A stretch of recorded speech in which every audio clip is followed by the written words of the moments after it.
Once upon a time, in a kingdom far, far away, there lived a powerful king. This king possessed a magnificent royal stallion, a horse that was exceptionally beautiful, strong, and stood with a majestic posture. The king loved this horse deeply and appointed a personal handler to walk and exercise the stallion every single day. However, the chosen handler had a physical disability. One of his legs was injured, causing him to limp heavily wherever he went. Every step he took was uneven, a distinct, heavy limp. The royal stallion was a highly observant creature. Day after day, it followed behind the handler, watching his uneven footsteps. The horse began to think to itself, "Oh, this must be the correct way to move. This is how I am supposed to walk." And so, the stallion began to imitate the handler. Weeks went by, and the habit grew stronger. Soon, this magnificent, powerful creature was walking with a clumsy, awkward, heavy limp. When the king saw his beloved stallion walking this way, he panicked.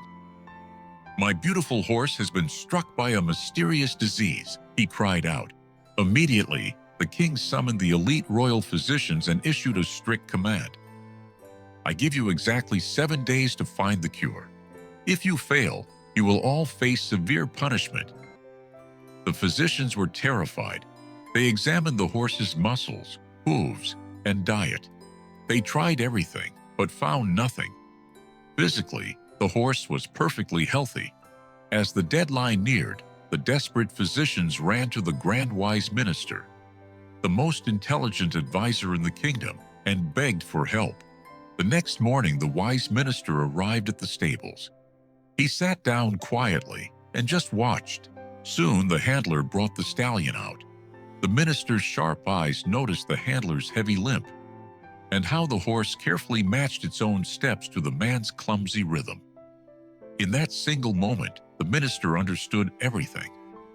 He walked to the royal palace and said, "Your Majesty, your stallion has no disease.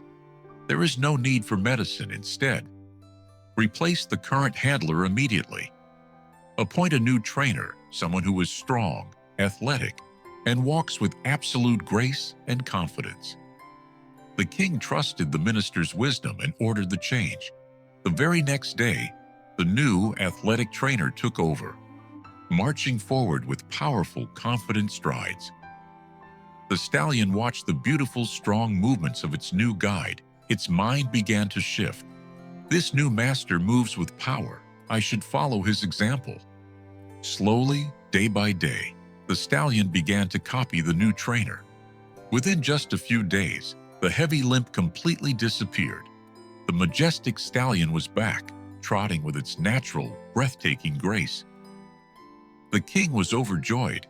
He asked the minister, "What kind of secret magic did you use to cure my horse?" The wise minister smiled and replied, "Your Majesty, there was never any disease. The stallion was merely imitating the behavior of the person leading it. It saw a limp every day, so it learned to limp. All I did was change its environment.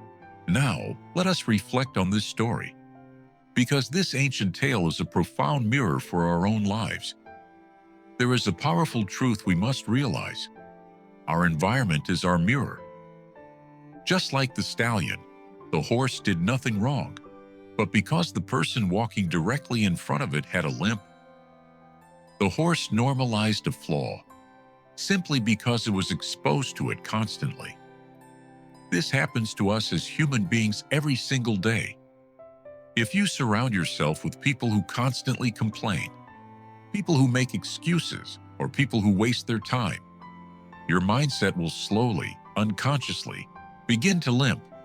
Your ambitions, your energy, and your future will walk with a heavy limp. On the other hand, if you place yourself around people who are driven, disciplined, and full of positive energy, you will naturally begin to copy their strength. You will match their powerful strides and find your natural grace again. Many times in life, when we feel stuck or lazy, we immediately blame ourselves. We think we are destined to fail. But this story teaches us a beautiful lesson. Before you diagnose yourself with failure, stop, take a deep breath, and look at your surroundings. Ask yourself, who is walking in front of me? Who am I allowing to lead my thoughts? Do not waste your time trying to fix a disease that doesn't exist. Instead, change your environment. Seek out people who inspire you to walk with strength, purpose, and dignity. Choose your guides wisely and let your true strength shine through.